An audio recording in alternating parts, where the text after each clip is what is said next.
नमस्कार, मैं संजय सिन्हा आज आपके लिए लेकर आया हूं बेहद दिलचस्प कहानी। मुझे लगता है कि लड़का चाहे जितना भी पढ़ लिख ले, सलीका और तौर तरीके में वो लड़कियों के मुकाबले कम समझदार एक ही स्कूल कॉलेज में साथ साथ पढ़कर भी लड़के फिजिक्स, केमिस्ट्री, बायोलॉजी, गणित में चाहे जितनी समझदारी दिखाएं, पर जिंदगी के सलीके में लड़कियों से पीछे ही रह जाते हैं। उन दिनों मैं भोपाल में था। एक सुबह कॉलेज जाने के लिए बस स्टैंड पर खड़ा था कि मेरी क्लास की एक लड़की वहां पहुंची और उसने अंग्रेजी में मुझसे कुछ कहा। अपनी अंग्रेजी ठीक थी, पर उसने जो कहा पता नहीं क्यों पल्ले नहीं पड़ा। उसने जो कहा उसे नहीं समझ पाने के कारण मैं उसकी ओर बस देखता रह गया। कुछ देर वो मुझे देखती रही। उसकी समझ में नहीं आया कि मैंने उसे जवाब क्यों नहीं दिया। कुछ देर में बस आई और हम दोनों चुपचाप बस में चढ़ गए। मेरी हिम्मत ही नहीं हुई ये पूछने की कि उसने कहा क्या था। वो रोज मेरी ओर देखती, मैं नजरें झुकाए उसके सामने से गुजर जाता। भोपाल से ही मुझे कुछ समय के लिए मॉस्को जाने का मौका मिला। वहां कॉलेज में जिस लड़की को मैं रोज आते जाते देखता था, उसने एक दिन मुझसे अपनी ओर से प्यार का इजहार कर दिया। मैं लजाकर लाल हो गया। समझ में ही नहीं आया कि कोई अगर आपको आई लव यू कह दे तो उलट कर क्या कहें। मानते ही होंगे कि एक आदमी अपनी जिंदगी में सिर्फ एक बार ही प्यार के दौर से नहीं गुजरता। किताबों कहानियों में प्यार की बातें एक बार की लिखी होती हैं, लेकिन मुझे लगता है कि बहुत से लोगों को कई बार प्यार के अनुभव से गुजरने का मौका मिलता है। और सबसे दिलचस्प बात यह है कि हर बार लगता है कि इस बार उसे असली वाला प्यार हुआ नहीं मानता। मुझे तो जब भी किसी से प्यार होता था यही लगता था कि ये फाइनल वाला प्यार है। आज प्यार पर सोचने बैठूंगा तो न जाने कितनी कहानियां याद आने लगेंगी, पर अपनी मर्दानगी कभी प्यार के इजहार तक मेरी पहुंची ही नहीं। बस मन में लड्डू फूटते और वहीं चूर चूर हो जाते।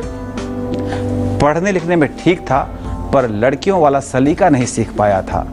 जब किसी लड़की से दोस्ती होती तो बस मन ही मन ये डर सताता रहता कि कहीं मुझे वो आई लव यू ना कह दे। अगर इसने ऐसा कुछ बोल दिया तो मैं क्या कहूंगा। बस यहीं अपना मन चिंतित हो उठता। बस यूं समझ लीजिए कि गिनती याद नहीं कि जब किसी ने मुझसे आई लव यू कहा हो तो मैं कैसे दुम दबाकर भागता नजर आया। जैसे शेर के सामने हिरण दौड़ना भूल जाता है, जैसे बिल्ली के सामने कबूतर उड़ना भूल जाता है, वैसे ही ये तीन मैजिक शब्दों को सुनकर मैं जड़ हो जाता था। लड़कियां थोड़ी देर मेरी ओर देखती, फिर मेरी आंखों में व्याप्त भय और मेरे उज्जड़पन को देखकर वो मुंह मोड़ लेती थी।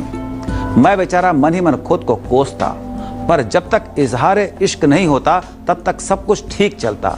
मैं कहता, आप कैसी हैं? आपने परीक्षा की कितनी तैयारी कर ली है? आपको क्या अच्छा लगता है?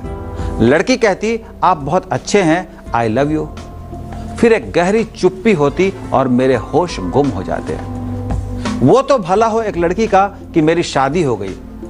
मैं तो शादी के पहले भी होने वाली पत्नी को आई लव यू नहीं बोल पाया था। शादी के बाद भी मेरी उज्जड़ता बरकरार रही। एक दिन बहुत हिम्मत करके मैंने पत्नी से पूछ ही लिया कि अगर कोई मुझे आई लव यू कहे तो मुझे उसके बदले में क्या कहना चाहिए। पत्नी ने मेरी ओर देखा, फिर मुस्कुराते हुए बोल बैठी, अब तुम्हें किसने आई लव यू बोल दिया है? अरे बाबा, मैं सिर्फ सीखने के लिए पूछ रहा हूं। अगर कोई बोल दे तो मुझे क्या कहना चाहिए? पत्नी कह रही थी कि अब तो तुम्हें कह देना चाहिए कि तुम्हारी शादी हो गई है। मैंने कहा, तुम समझ नहीं रही हो। बचपन से मैं किसी से यह सवाल पूछना चाहता था, पर पूछ नहीं पाया। पत्नी ने कहा, बचपन से जो नहीं पता चला अब उसके बारे में जानकर क्या करोगे? मैंने कहा कि इसका मतलब यह है कि तुमने अगर मुझे कभी आई लव यू कहा तो मुझे यही कहना है कि मेरी शादी हो चुकी है, और शादी होने के बाद आदमी आई लव यू का जवाब नहीं देता। तीर बिल्कुल सही लगा था। पत्नी ने एकदम समझा दिया, जब कोई आई लव यू कहे तो तुम भी उसे उसकी भाषा में जवाब देना और कहो आई लव यू टू। हे भगवान, पहले पता नहीं क्यों ऐसी बात मुझे मालूम नहीं पड़ी थी।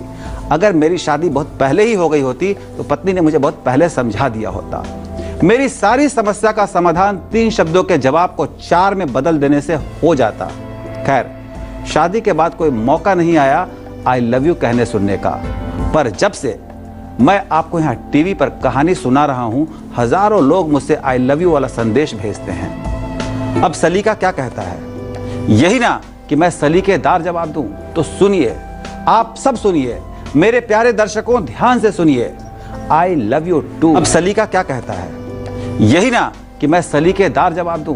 तो सुनिए, आप सब सुनिए, मेरे प्यारे दर्शकों ध्यान से सुनिए, I love you too, I love you too. तो आज प्रेम के इसी एहसास के साथ आपसे मैं विदा लेता हूं। कल आऊंगा यादों के पिटारे से लेकर संजय सिन्हा की एकदम खास कहानी। तब तक के लिए मुझे विदा दें। नमस्कार।